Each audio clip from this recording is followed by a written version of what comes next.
Hey everyone, and welcome to my first Minecraft tutorial. Today we're going to be talking about BASALT, how to generate it, and how to mine it the fastest. So the easiest way to do this, and there's many tutorials showing you how to do this, is basically put 3 non-burnable blocks, a soul soil on the bottom, and a blue ice on this side, and fill this spot with lava. And what will happen is you will get BASALT in the middle.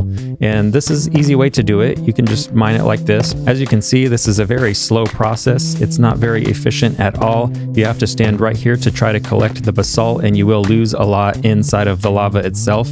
So what I've done is I've developed this faster way of doing it, which uses the same principle. You have your 5 blue ice and 5 lava on this side, and you have your soul soil underneath, so 5 of those, and you just stand here and you can mine them all across, and minecart hoppers underneath the soul soil will collect all of the materials. When I'm showing you how to build this, I will add a roof because that will eliminate a lot of the loss in the lava, but I just wanted to show you guys the overview for those that may understand how this principle works, and you don't have to sit around and watch the whole tutorial.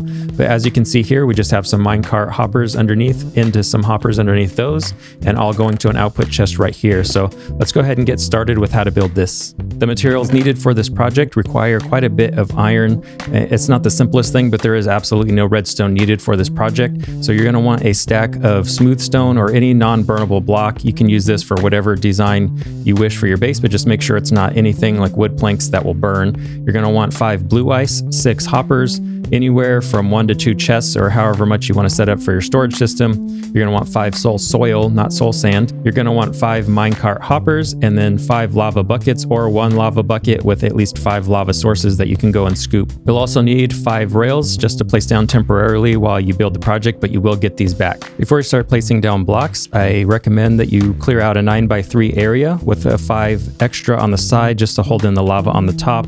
This last layer can just be 1 deep, but you'll see that this is just mainly to hold in the hoppers or the minecarts in the back over here. So that's kind of a weird block. You could also use a piston to push this in and force those in there, which is probably the better design. But to keep this without any sort of redstone and to get you guys making basalt faster, I decided to leave that out. So what we're going to do first is put down a chest, and you could absolutely make this a double chest if you like. We're going to place 6 hoppers going back like this. So what we want to do next is place temporary blocks over here, and then we're going to need a temporary block right here. And in between on all of these hoppers, we're going to want a rail on top. And aside from this first one, we're going to leave out. We're going to place some blocks on the side over here, and this will keep the mine carts from falling out. Once you start removing the rails, they will start going wherever they want, so you don't want those in there. And let's go ahead and place a rail here.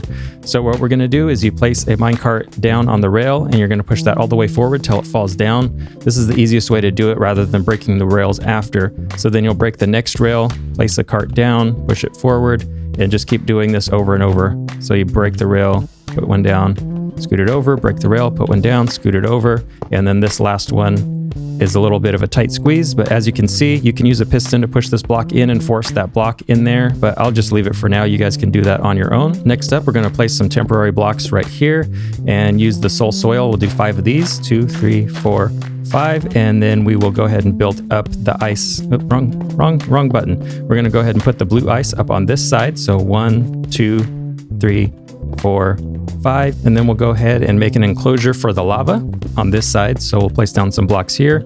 We're going to go ahead and close this side off about right here. Place a temporary block on that side. You can go ahead and break that corner block because it's absolutely not needed. And there we go. Then we can go ahead and put our lava down right here. 1, 2, 3, 4, 5. And as you can see, the basalt starts to generate itself. You don't even need to have anything done at this point. It's ready to go. So you just take your efficiency 5 pickaxe, and this might work with lower efficiencies, but you just go ahead and mine it out. And by the time you get to the back, the front one will have already generated. So this is about as fast as you're going to get with your reach and without any sort of beacon effects or anything. We do have the beacon right now, but since we're on creative, it's not actually working. So let's go ahead and take off game mode creative, and I'll show you what survival looks like. All right, so as you can see, we're now in survival, and I'll go ahead and start breaking these blocks. You can see it just shoots right through them. So you absolutely don't need haste or efficiency for these, because by the time you get down there, you're already waiting anyways. So yeah, you don't need to worry about the beacon at all. So as you can see right there, we did lose some basalt to the lava. So what I would like to do is just place 2 rows of blocks over here for a roof. And what this will do is prevent the blocks from actually hopping over into the lava. Instead, they'll hit the roof and go straight down. You will still lose some to the lava, but that's just a flaw of the way that this is generated. There really isn't a way around this as far as I know. I went ahead and got myself a basic netherite pick and disabled the beacon over there, so we're still in survival, so we can kind of test how fast that this thing is. So as you can see, I get about the 4th, maybe 5th block before they start generating it again. So like I said, you really don't need the efficiency at all for this to still be an efficient way of mining basalt. And then again, to compare with efficiency 5, although this is a lot more satisfying, I must say. As I was about to close out this video, I did notice some basalt on the side, and I think what is happening is the basalt is coming through the crack over here in the ice. So I actually would strongly recommend you place a little roof over here on this side as well to prevent those blocks from jumping out. And yeah, the more blocks around the side, the better, I would think, just to keep glitch blocks from coming through. Maybe that's a 1/16 glitch and will be fixed. I don't know, but yeah, just for my recommendation for the final part of this video is to just place as much blocks as you can on that side.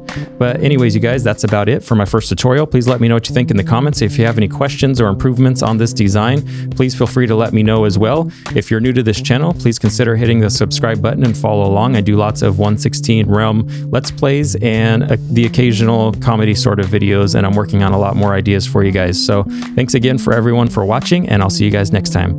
Bye.